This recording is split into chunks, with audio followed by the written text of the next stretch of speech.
الحمد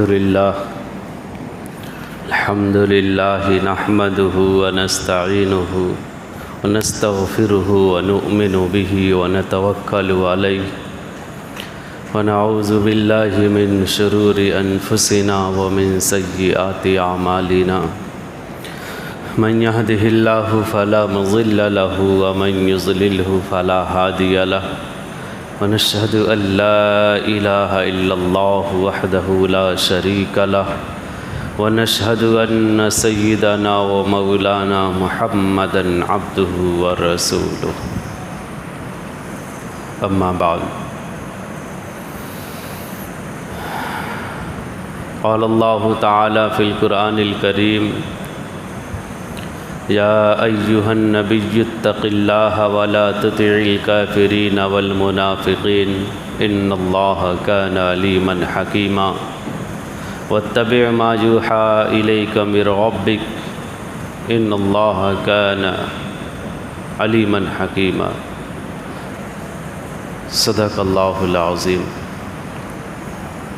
واتبع ما يوحى إليك من ربك إن الله كان بما تعملون خبيرا وتوكل على الله وكفى بالله وكيلا صدق الله العظيم.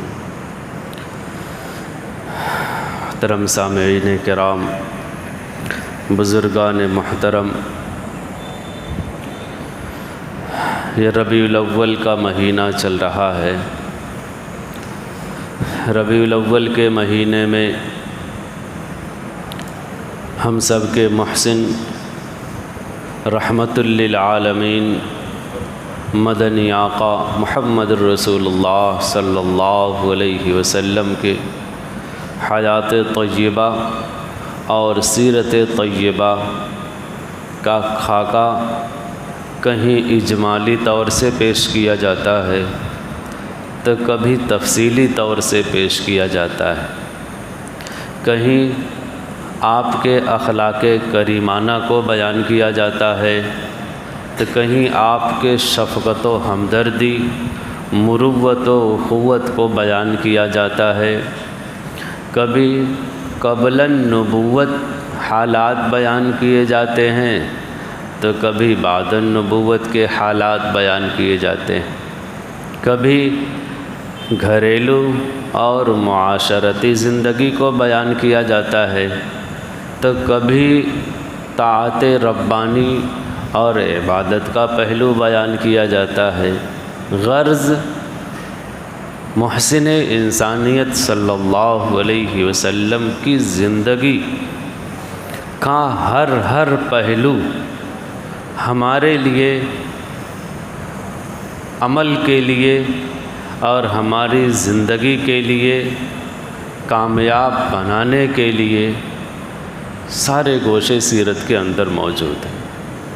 انسان اپنی پوری زندگی میں جس مرحلے میں بھی اس کو رہنمائی کی ضرورت ہو، ہدایت کی ضرورت ہو، مدنی آقا محمد الرسول اللہ صلی اللہ علیہ وسلم کی زندگی کو اٹھا کر دیکھ لے اور راستہ اس سے حاصل کر لے، ہدایت حاصل کر لے. بچپن کی زندگی بھی، جوانی کی زندگی بھی، ہجرت کی زندگی بھی اور مکی اور مدنی زندگی بھی، ہر زندگی ہمارے لیے.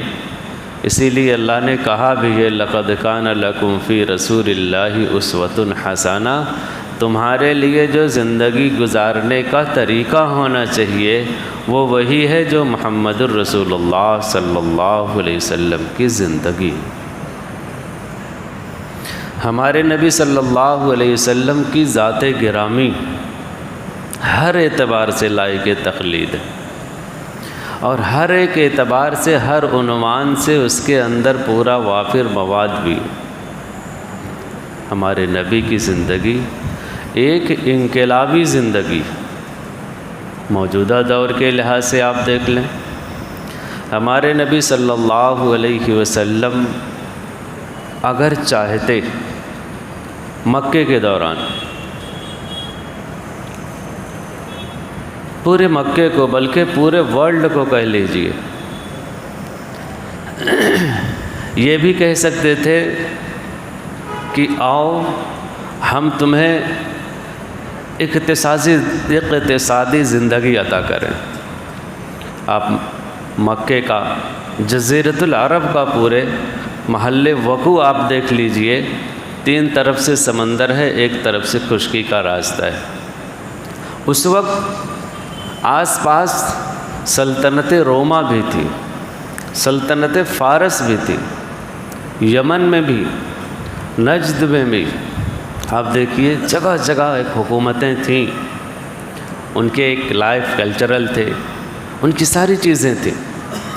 اسی دور میں اسی جگہ پر اسی جزیرے عرب میں کوئی نظام نہیں تھا، بالکل سرکش اور اجڈوں والی زندگی تھی زمانے جاہلیت کی۔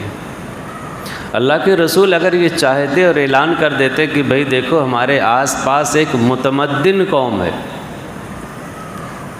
ایک مالدار قوم ہے، اور ایک ہمارا خاندان، ہمارے علاقے کے لوگ ہیں کہ کھانے کو صحیح سے راشن نہیں اور پہننے کو صحیح سے کپڑا نہیں، تو اقتصادیت اور معیشت کے اعتبار سے بھی لوگوں کو اگر جوڑتے نا، تو مورخین نے لکھا ہے کہ اس دور میں لوگ واقعی اللہ کے رسول کے پاس جمع ہو جاتے، کہ جزیرۃ العرب میں ایک آدمی کھڑا ہوا ہے اور ایک کہہ رہا ہے کہ ہم اقتصادی اعتبار سے، معاشی اعتبار سے تمہیں اعلیٰ کوالٹی بنا دیں گے، دنیا میں تمہارا ہی نام ہوگا۔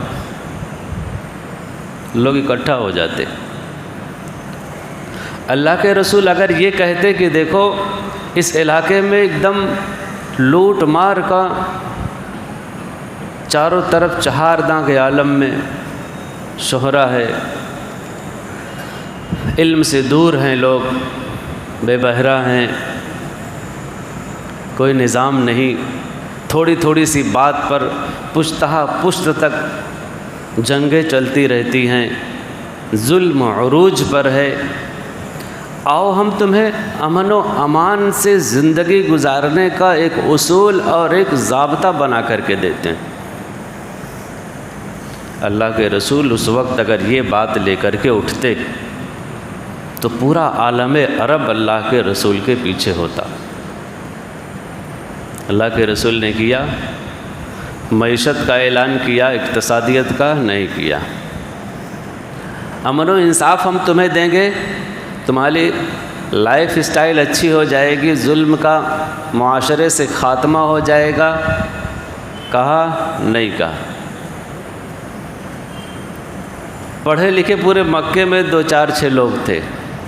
اللہ کے رسول اگر یہ کہتے کہ ہم علمی اعتبار سے اس کو گہوارہ بنا دیں گے، پوری دنیا ہمارے علاقے کے لوگوں کو اجڈ مانتی ہے، امی مانتی ہے، یہاں پر لوگ اپنی حکومت کرنا بھی نہیں چاہتے، اتنے گئے گزرے ہم لوگ ہیں، کیوں نہ ہم ایک زبان ہیں، ایک علاقے کے ہیں، سب کی ہماری ایک زبان ہے، لسانیت کی بنیاد پر کیوں نہ ہم اکٹھے ہو جائیں اور ایک علمی گہوارہ بنا کر کے پیش کر دیں ہم آپ کو، ہمارے پاس ایسا نظام ہے۔ یہ بھی اعلان نہیں کیا اللہ کے رسول نے۔ کیا اعلان کیا؟ ایک دن صفا پہاڑی پر چڑھے اور مکے کے لوگوں کا، قبیلوں کا نام لے کر کے کہ فلاں قبیلے والے آ جائیں، فلاں قبیلے والے آ جائیں، آپ آ جاؤ، آپ آ جاؤ۔ سارے لوگ صبح صبح بھائی کیا آفت آن پڑی، سارے لوگ صحن کعبہ میں موجود ہو گئے۔ کیا ہے بھائی، ایسا کون سا بڑا اعلان آ گیا، ایسی کیا دقت اور پریشانی آ گئی کہ پورے مکے کو اکٹھا کیا جا رہا ہے؟ تو اللہ کے رسول نے ایک اعلان کیا، ایھا الناس قولوا لا الہ الا اللہ تفلحوا، اے ایمان والو، اے لوگو تم لا الہ الا اللہ پڑھ لو، کامیاب ہو جاؤ گے، دنیا بھی تمہاری کامیاب ہو جائے گی، آخرت بھی تمہاری کامیاب ہو جائے گی، کامیابی ہماری قدم چومے گی۔ اللہ کے رسول نے یہ اعلان کیا۔ نتیجہ یہ کہ جو اب تک اپنے تھے جن کو اللہ کے رسول اپنا گھر والا سمجھتے تھے، جو اللہ کے رسول کو اپنے خاندان کا سمجھتے تھے، اپنا بیٹا سمجھتے تھے، جن کا دست شفقت اب تک اللہ کے رسول کے سروں پر موجود تھا، اپنا خاندان کا بتاتے ہوئے وہ چوکتے نہیں تھے، تھکتے نہیں تھے کہ ایک صادق الامین پورے عرب میں ایسا ہمارا بھتیجا ہے، ہمارے خاندان کا فرد ہے۔ ایک لا الہ الا اللہ تفلحو کے اعلان کے بعد سارا قبیلہ، سارا گھرانہ، سارا خاندان، سارا مکہ اور جزیرۃ العرب پورا دشمن ہو گیا۔ اللہ کے رسول نے جو اعلان کیا وہ اعتقاد کا اعلان تھا، ایمان کا اعلان تھا، اسلام کا اعلان تھا، دنیا اور آخرت کی کامیابی کا اعلان تھا۔ اللہ بندوں کو بتوں کی عبادت اور بندگی سے نکال کر اللہ کی بندگی میں پہنچانے کا اعلان تھا، اور نتیجہ ہر طرح کے ظلم اللہ کے رسول پر شروع ہو گئے، لیکن اللہ کے رسول نے رخصت کا طریقہ نہیں اپنایا، اللہ کے رسول نے عزیمت والا طریقہ اپنایا۔ اللہ کے رسول چاہتے تو اپنی عزت لوگوں میں پہلے اقتصادی، معاشی اور امن و انصاف کا اعلان کر کے بنا سکتے تھے، لیکن نہیں، انہوں نے حق کا اعلان کیا، ایمان اور اسلام کا اعلان کیا، بھلے دنیا دشمن ہو جائے۔ ثبات قدمی، ان الذین استقاموا،